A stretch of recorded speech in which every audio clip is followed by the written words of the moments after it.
जैसे कि आप लोगों को तो पता है कि रामचरितमानस में बताया गया है कि जब श्री रामचंद्र जी माता सीता को लेकर के वनवास जाते हैं तो हम लोग तो कहते हैं कि माता कैकेयी कितनी दुष्ट, कितनी क्रूर थी कि अपने बेटे को 14 वर्ष के लिए वनवास भेज दिया। पर रामचरितमानस में बताया गया है कि वो माता भी बुरी नहीं थी, क्योंकि वो भी तो माँ थी। उसने किस तरीके से अपने बेटे को 14 वर्ष का वनवास दिया, वो बुरी नहीं थी। और रामचरितमानस में भी बताया जाता है कि वो बुरी नहीं थी। हम और आप सभी लोग उन्हें बुरा समझते हैं, क्योंकि 14 वर्ष के वनवास के लिए उन्होंने श्री रामचंद्र और सीता सहित लखन जी को वनवास भेज दिया। वो तो चली गई। जब भरत जी अपने ननिहाल से वापस आए तो उन्हें पता चला, जब वो घर आए तो उन्होंने पूछा कि भैया कहाँ हैं? तो उन्हें पता चला कि माता सीता और श्री राम लखन सहित वनवास चले गए 14 वर्ष का। तो जब उन्हें पता चला कि उनके जाने का कारण मैया है मेरी, अगर वो मेरे बड़े भाई, मेरी भाभी, मेरा छोटा भाई वनवास गए हैं तो किस कारण गए हैं, उसके पीछे मेरी माँ का हाथ है। तो बड़े क्रोध से होकर के अपनी मैया के पास पहुंचते हैं और किस तरह से मैया से लड़ाई करते हैं, झगड़ा करते हैं, आज मैं आप सभी लोगों को बताऊंगी। उनकी वजह से ना तो माता कैकेयी को बुरा लगा, कौशल्या भी बहुत दुखी थी, पर कौशल्या कर क्या सकती थी, क्योंकि कैकेयी भी तो श्री रामचंद्र की माँ थी। अगर कौशल्या कुछ कहती तो कैकेयी को यही लगता कि मैं शायद इसकी माँ नहीं, इसीलिए माता कैकेयी ने कुछ नहीं कहा और कौशल्या चुपचाप सब सुनती रही, सब देखती रही, अपने बेटे से दूर रह ली, लेकिन एक शब्द नहीं बोली। माता कैकेयी ने तो वचन लिया था दशरथ जी से कि मुझे 2 वचन चाहिए, अपने बेटे भरत का राज तिलक और श्री राम का वनवास। और उन्होंने अपना वचन, अब कहते नहीं है कि रघुकुल रीत सदा चली आई, प्राण जाए पर वचन न जाए। जब कैकेयी दशरथ के पास पहुंचती हैं तो वो बहुत दुखी होती हैं और वो अपने आप को जाकर के, उन्हें ऐसा लगता है कि शायद महाराज जी मुझे ये 2 वचन मुझसे जो मुझे दिए थे वो आज शायद पूरे नहीं कर पाएंगे।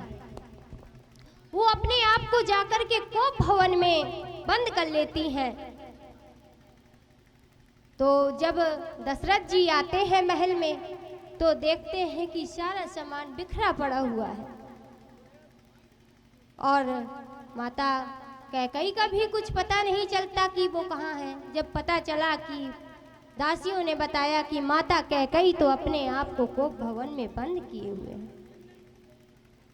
दशरथ जी जाते हैं, देखते हैं तो वो ऐसे वेशभूषा में मिलती हैं उन्हें, तन में ना एक ठो जेवर, ना कुछ भी आभूषण नहीं होते, बाल बिखरे हुए, आंखों से आंसू बह रहे हैं, बहुत विरह होके रो रही हैं।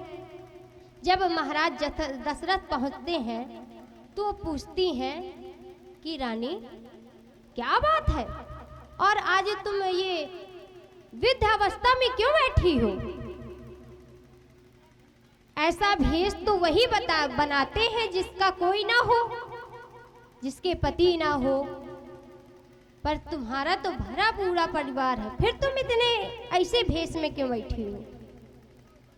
तो रानी बोलती है कि महाराज, आप तो शायद भूल गए कि आपने मुझे 2 वचन दिए थे कि मैं जब चाहूं आपसे मांग सकती हूँ।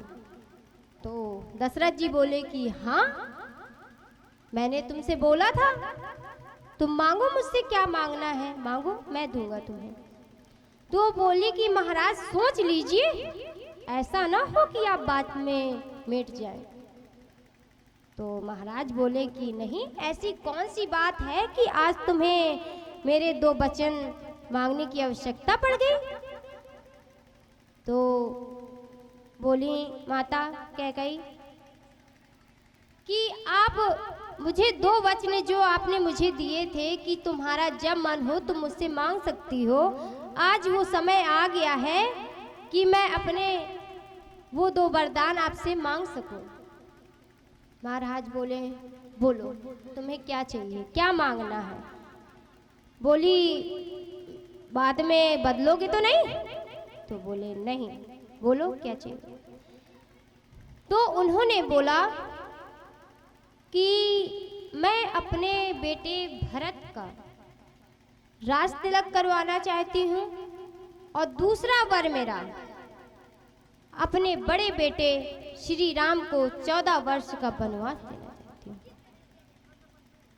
जब भरत जी ने ये बात सुनी तो उन्हें बहुत सा झटका सा लगा, उनका दिल टूट गया, बहुत परेशान हो गए वो।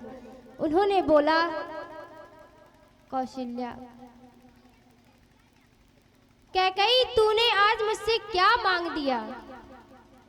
तू कैसे भूल गई कि राज तिलक तो बड़े बेटे का होता है, और बड़े बेटे को तू वनवास भेजना चाहती है, और जबकि ये जानती है कि मैं अपने राम के बिना एक पल नहीं रह सकता।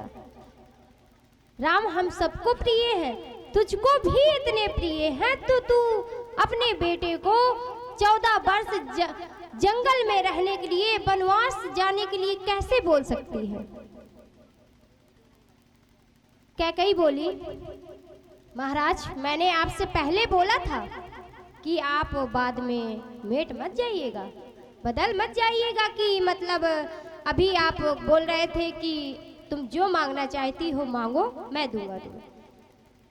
बोला कि दशरथ जी बोले कैकेयी अगर तुम मुझसे कुछ और मांगती तो मैं दे देता, पर तूने आज मुझसे मेरी जान मांग ली है।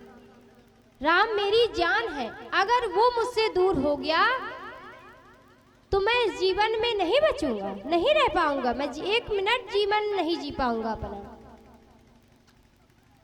कैकेयी बोली महाराज चाहे जो हो जाए, मैंने बोल दिया तो बोल दिया, राम को 14 वर्ष का वनवास और मेरे भरत को राज तिलक।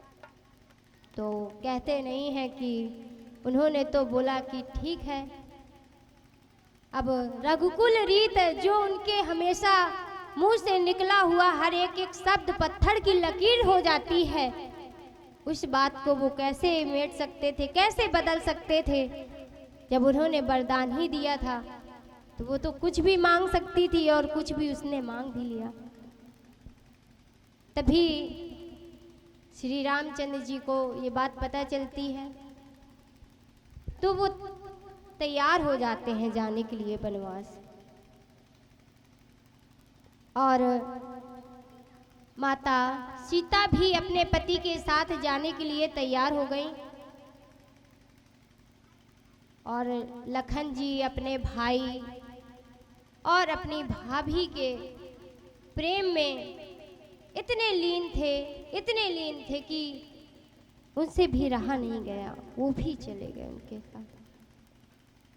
जब वो तीनों चले गए, और उनका जाना भी सही था कहीं ना कहीं, हमें भी लगता है, क्योंकि रामचरितमानस में बताया गया है कि अगर श्री रामचंद्र जी वनवास नहीं जाते तो ये राक्षसों का नाश, रावण का वध, और हम लोग जैसे हैं इस समय सुरक्षित हैं, सब भगवान राम की कृपा से है। अगर वो वनवास नहीं जाते तो राक्षसों का नाश कौन करता? उन्हें तो जन्म ही इसी वजह से लिया था उन्होंने कि मैं सृष्टि पे जा करके इन राक्षसों का, इन दुष्टों का विनाश कर सकूं। और वो वनवास गए और सीता का हरण हुआ। जैसे कि आपको तो पता है, ज़्यादा समय लेते हुए नहीं आपको,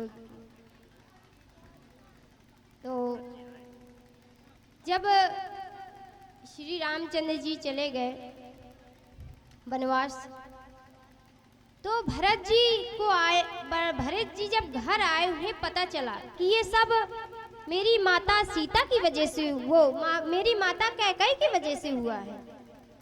तो बड़े क्रोध में होकर के पहुंचे। जैसे ही जा रहे थे कि रास्ते पे मंथरा मिल गई। मंथरा बोली कि कहाँ भरत जी, आप महाराज कहाँ जा रहे हैं?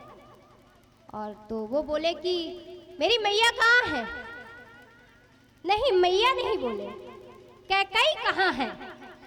क्योंकि वो इतने क्रोध में थे कि उन्होंने, जब तक श्री रामचंद्र जी वनवास से वापस नहीं आ गए, तब तक उन्होंने अपनी माँ को मैया नहीं बोला। रानी कैकेयी, महारानी कैकेयी इस नाम से पुकारते रहे। जब वो पहुँचे तो माता कैकेयी तो बड़ी खुश हुई कि मेरा बेटा आ गया। तो उन्होंने पूछा कि मैया, माता कैकेयी, आपका क्या कारण था कि आपने श्री रामचंद्र जी को माता सीता लखन सहित वनवास भेज दिया? बोली, अरे मेरे बेटे, जब तू सुनेगा ना तो खुश हो जाएगा कि मैंने क्यों भेज दिया। बोला, हाँ, मैं वही तो सुनने आया हूँ। जवाब ही तो तुझसे मुझे चाहिए कि आखिर क्या बात हो।